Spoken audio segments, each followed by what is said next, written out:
My name is Liana Mercer, 25 years old. Up until a few months ago, my life felt simple in that steady, almost boring way you don't appreciate until everything collapses.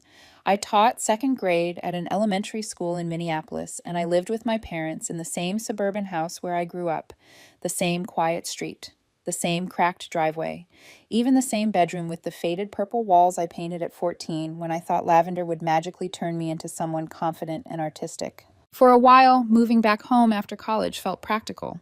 I paid $600 a month in rent, bought my own groceries, did my own laundry, and helped around the house in ways that made me feel like a decent daughter.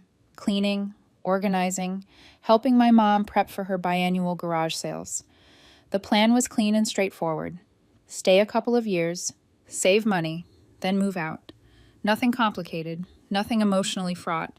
At least that's what I told myself. But to understand why everything spiraled the way it did, why my entire world rearranged itself in a single dinner, you need to know about my sister Jenna. She's 32, 7 years older, and somehow the gravitational center of my parents' universe. Even when she made catastrophic mistakes, even when she spun in and out of chaos, they orbited her like she was a star that only needed more attention to shine. Jenna dropped out of college twice. Once because she wasn't inspired, and the second time because the professors didn't understand her creativity. My parents paid her full tuition both times, thousands of dollars disappearing into thin air the moment Jenna lost interest. Meanwhile, I spent 2 years working at Subway to save enough for school. I didn't enroll until I was 20 because every dollar mattered. I took out loans for the rest. My parents didn't offer to help. They didn't even pretend to consider it. Jenna never held a job longer than 6 months. Her explanations were always dramatic. A boss who hated her, coworkers who were mindless zombies, or work that drained her soul. Instead of holding her accountable, my parents swooped in every time, paying her rent, fixing her car, covering parking tickets, handing her cash whenever she declared the world unfair again. I never brought up the imbalance. What would be the point? They had chosen who mattered more before I was even old enough to understand what favoritism was. So I just lived my quiet life. I came home at 3 p.m., graded papers, planned lessons, and made slow, steady progress toward financial independence. It wasn't exciting, but it felt safe, predictable. Then one Tuesday night, the axis of my family tilted without warning. Mom had made spaghetti.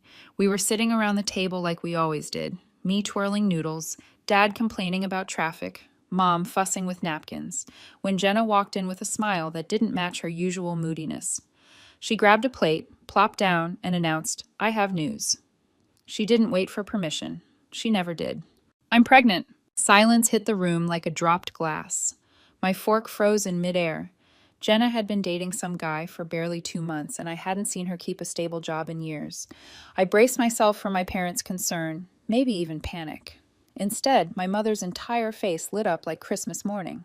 "Oh my God, a baby! That's wonderful!" She rushed to Jenna, hugging her. My dad stood and wrapped Jenna in his arms, congratulating her as if she'd just won an award. I sat there blinking, confused, waiting for someone to acknowledge reality. Eventually, I asked, "What about the father?" Jenna shrugged casually. "He bailed when I told him. Not in the picture." Still no reaction from my parents. Not a hint of worry that their chronically unemployed daughter was about to raise a baby alone. Instead, Mom clasped Jenna's hand and said, "We'll help with everything. You're not alone." Dad immediately launched into logistics. She'd need a place to stay, space for the baby, and the basement could be renovated. Proper apartment, kitchenette, new paint. His voice picking up enthusiasm with every word. Mom chimed in about colors, layouts, and turning the basement into a dream nursery suite. And just like that, they were planning her entire life for her, like the baby had transformed Jenna into someone who deserved even more from everyone around her. Over the next few weeks, they threw themselves into the renovation with the feverish energy of people who loved a project more than practicality. Contractors came and went. Drywall dust coated the stairs. My parents dipped into their 401k savings like it was a checking account. New plumbing, new flooring, fresh paint. It didn't matter if it cost thousands. They barely blinked. I tried to stay out of the way. Whatever mess Jenna created wasn't mine to solve. The basement was her domain, and I figured at least she'd have her own space, far removed from mine. It wouldn't affect me. Not really. But as the noise, the spending, and the constant discussion of Jenna's new chapter grew louder, something in my gut whispered the truth. This wasn't just their project. They were building a solution, and I already felt the shape of the role they intended for me. I just didn't know yet how impossible they would make it to say no. At first, the shift was subtle, little comments that sounded harmless if you weren't the one absorbing them. Mom would pause in the hallway, glance toward the half-finished basement, then say gently, "You should spend more time with your sister, Liana. She's going through a hard emotional transition. Pregnancy isn't easy, you know." I'd blink at her, still holding a bag of graded spelling tests. "Mom, I work all day, and I have planning and grading at night." "She's lonely," Mom insisted, looking directly at me in that way she had when she meant more than what she was saying. "She doesn't have anyone else to rely on." The message was clear. She should rely on you. Then Dad joined in, his approach less emotional, more strategic. He'd drop comments into unrelated conversations like he wanted them to sound casual when they were anything but. "You're lucky, Liana," he'd say while flipping channels. "You get off work at 3 every day. That's a luxury. Most people don't have your kind of free time." Free time. Right. As if lesson planning, grading, answering parent emails, attending faculty meetings, and prepping materials didn't exist. As if teaching meant I magically stopped being a teacher the minute I walked out of the building. But they weren't just hinting. They were building a case, a narrative, a justification. And I didn't realize it until it was too late to pretend I misunderstood. The basement renovation consumed nearly every conversation in the house. My parents spoke about it like they were designing a palace for royalty, not helping a 32-year-old woman who'd never held a job longer than 6 months. Jenna floated in and out of rooms with Target bags full of baby clothes, rubbing her belly dramatically and sighing whenever someone asked how she was feeling. She'd glance at me with this half smirk, half smile, like she already knew something I didn't. 2 months into the pregnancy, the tension snapped. We were eating pizza at the dining table, something easy, because Dad had spent the whole day supervising contractors, and Mom had spent the whole day listing baby furniture on her Pinterest board. Mom cleared her throat, her serious expression face settling over her features like a mask. "We need to have a family discussion," she said. I put my slice down. The words family discussion were never good, never neutral. "Jen is going to need help with the baby," Mom continued, eyes landing on me like a spotlight. "A lot of help. And since you already live here, and you're so good with children, and you get home at 3 every day, it just makes sense." Something cold slid down my spine. "Makes sense for what?" I asked, though dread was already tightening in my chest. Dad answered without looking up from his Excel spreadsheet. Yes, he'd brought one to dinner. "For you to be the babysitter," he said, tapping a column of numbers. "You're already here. You have experience with kids. It's the logical choice." "I have a full-time job," I said slowly, as if they needed help understanding. "I can't babysit a newborn on top of teaching." "You get home at 3, Mom repeated, as if she hadn't heard a word I said. "Most people would love that schedule. You have plenty of time." "I have grading, lesson planning, emails, conferences. My job doesn't end when I leave the building." Jenna finally looked up from her phone, her eyes glittering with amusement. "I didn't know helping your sister was such a huge problem for you, Liana. It's not about that. I just have my own life, my own responsibilities." "That's incredibly selfish," Mom snapped, her voice sharpening. "We're family. Family helps each other." And then came the blow, swift, calculated, and delivered with the coldness of someone who'd been rehearsing it. Dad closed his laptop and looked straight at me. "And let's not forget, you don't pay market rent. You pay $600. Market rent would be at least $1,500. So you owe us." I stared at him. "I pay rent. I buy all my own food. I help around the house constantly. I'm not living here for free." "If you're not ready to help your sister," Mom said with icy finality, "then we need to discuss your living arrangement. Maybe it's time we charge you what you should actually be paying." There it was, a threat, a punishment for having boundaries. I felt heat rise in my face, not from shame, but from a wild mix of anger and disbelief. They wanted me to sacrifice my career, my sanity, and my free time so Jenna could keep coasting through life uninterrupted. I stood from the table without another word. My chair scraped loudly against the hardwood, echoing through the room. I walked to my bedroom and closed the door behind me. Hard. The next few days were a slow suffocation of passive-aggressive remarks. Dad would walk past my room while I graded papers and say, "Must be nice to relax all day." Mom would mutter, "Some people don't understand what family means," loud enough for me to hear from the hallway. Jenna treated the house like her personal kingdom. She'd eat my food, leave dirty dishes everywhere, and toss casual insults at me masked as jokes. One afternoon, I walked into the kitchen and found her eating the organic strawberries I bought with my own money. "Those are mine," I said. "Mom said I could have them." I stared at her. "That's not the point." "Oh, don't be dramatic, Liana." And as if summoned, Mom walked in. "Liana," she said sharply, "apologize to your sister. This is her home too. You need to learn how to share." Share? Share my time, my schedule, my paycheck, my entire future? That night, after hours of replaying every conversation and every threat, something inside me locked into place. I needed to leave. Quietly. Completely. Before they took control of my life the way they'd taken responsibility for Jenna's. And that night, I began packing in secret. Once the decision to leave solidified in my chest, everything else unfolded with ruthless clarity. I moved like someone preparing for an evacuation. Quiet, methodical, invisible. When my parents watched TV downstairs, I packed. When Jenna left to run errands she'd later exaggerate as exhausting pregnancy tasks, I stuffed trash bags with clothes and textbooks and hid them in the trunk of my Honda Civic beneath an old blanket.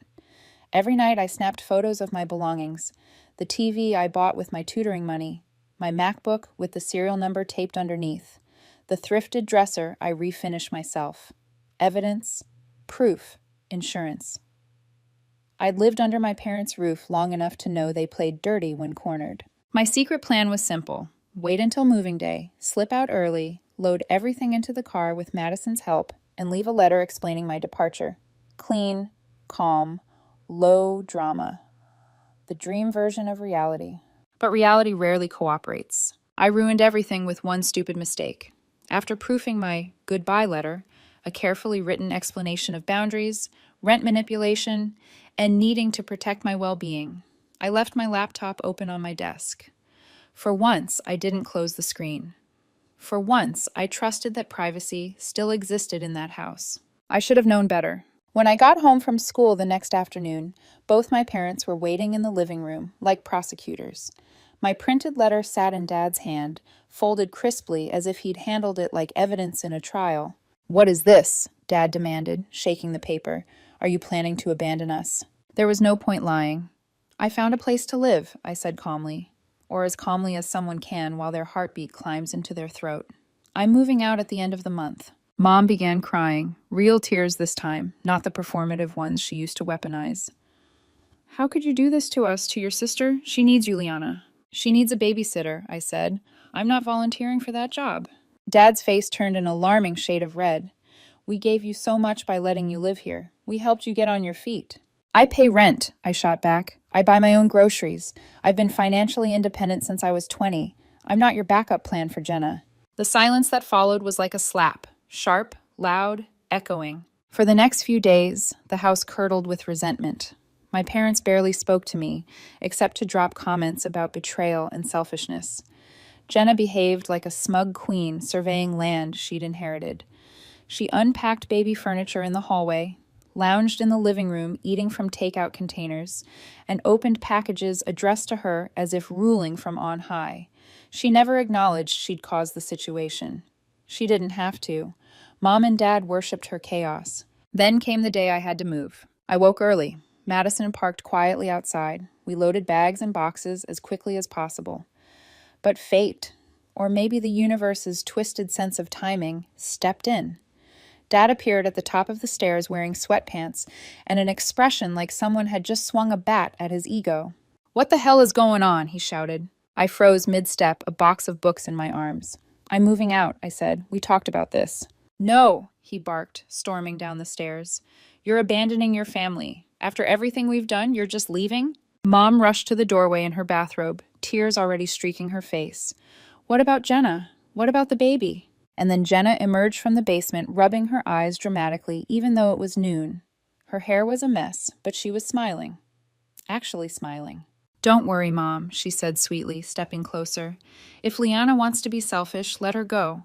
We don't need traitors in this family anyway. Madison stiffened beside me, but she didn't let go of the box in her hands. She kept helping. She didn't say a word to my parents. That was my battle, but the fact that she stayed meant everything. The scene spilled into the driveway. My parents shouted accusations so loudly the neighbors peeked through their blinds. "Heartless," Mom cried. "Ungrateful," Dad spat. "You're choosing strangers over your own blood." I loaded the last box into the back seat and closed the door with a sense of finality I felt in my bones. "Jenna and the baby are not my responsibility," I said. "I cannot set myself on fire just to keep her warm."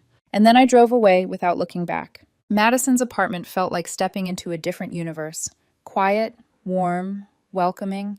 No manipulation, no guilt soaking into the walls like mildew, just peace. 3 hours later, my phone began vibrating nonstop. "Mom, how could you do this?" "Dad, you abandoned your family." "Aunt Linda, call your mother. She's crying." "Cousin Kayla, wow, really selfish of you." And then Jenna's Instagram post appeared, a photo of her pregnant belly captioned, "Some people run away instead of supporting family, but my baby will know true love." There were prayer hand emojis, heart emojis, comments praising her strength. I blocked her, blocked my parents, blocked anyone who thought moral debt could be collected through shame. But the past always tries to claw its way back. 2 weeks after I moved out, I realized I'd forgotten important documents, my teaching license and W-2 forms. I needed them. So I recruited Madison and Olivia from school to come with me. Not because I was afraid physically, because I needed witnesses. Walking through the front door felt like walking into someone else's life. My room, my sanctuary, was unrecognizable. Jenna had mixed her clothes with mine, spread baby items across my desk, stuffed random belongings into drawers like marking territory. She appeared in the doorway holding a Starbucks cup. "It's kind of hard to tell what's yours and what's mine now," she said with a shrug. "So you probably shouldn't take anything." I pulled out my phone and opened my photo roll. "This is my room before you touched it. Here's my list of belongings. Here are the serial numbers." Mom and Dad suddenly appeared, Dad pointing toward the door like a bouncer. "If you take one more thing, I'll call 911. "Go ahead," I said calmly, "and I'll show them proof that Jenna entered my room without permission and tampered with my belongings. That's a tenant rights violation in Minnesota." The color drained from his face. With Madison and Olivia helping, I packed every last item that was mine. When Jenna claimed my MacBook was hers, I handed her the receipt with the serial number printed clearly. "The only person stealing here is you," I told her. "You tried to steal my time, my peace, and turn me into your unpaid nanny. Not happening." This time I didn't walk out quietly. I walked out with all of my things and all of my power. And I never went back. 6 months passed, and my life reshaped itself into something I'd almost forgotten was possible. Quiet, steady, peaceful. Not the fragile, tiptoe around everyone peace of my childhood home, but real peace. The kind that settles into your bones. The kind that makes you breathe differently. I settled into Madison's apartment like it was the life I'd been meant to live all along. We cooked dinner together a couple nights a week, watched movies on the couch, laughed about her boyfriend's weird habit of labeling his leftovers. Olivia became a regular visitor. She brought wine, stories from school, and a kind of warmth that didn't come with expectations.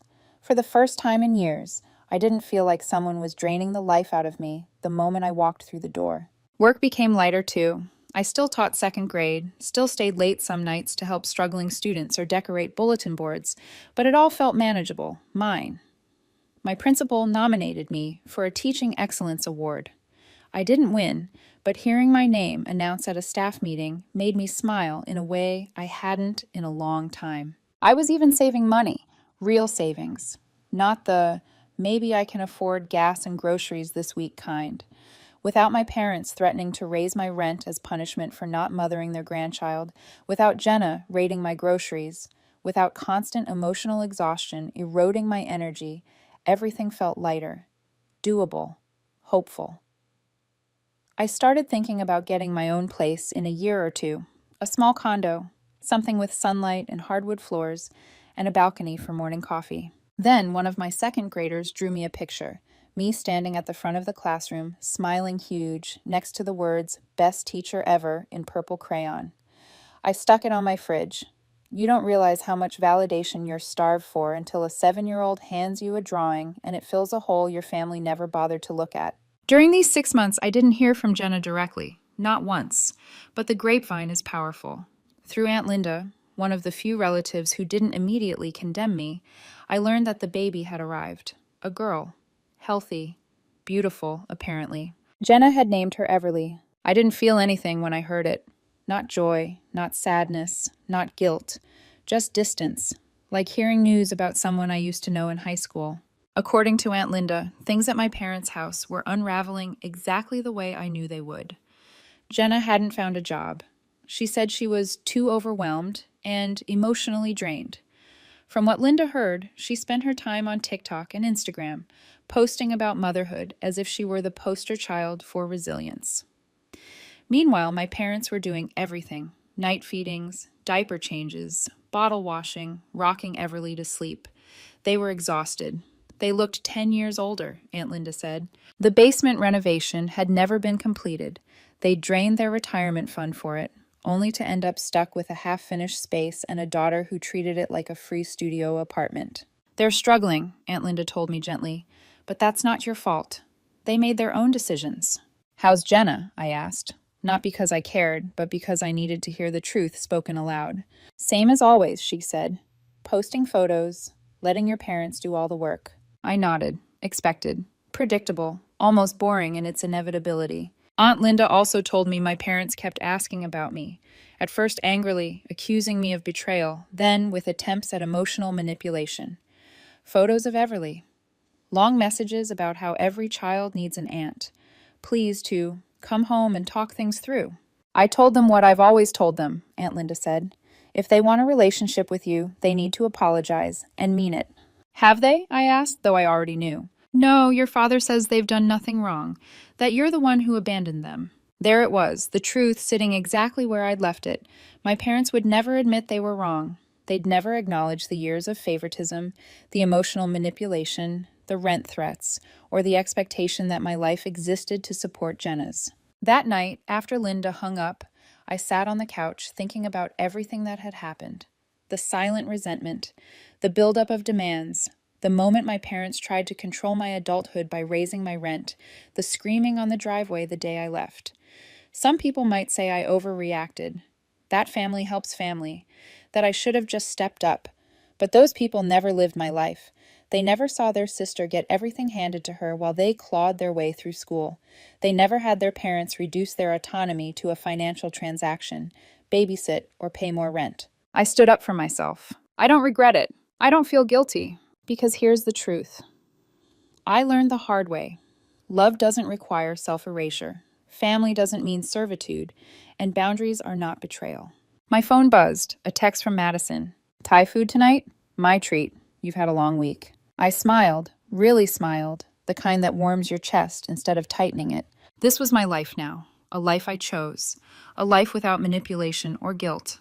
A life built on respect, not obligation. A life where I finally felt free.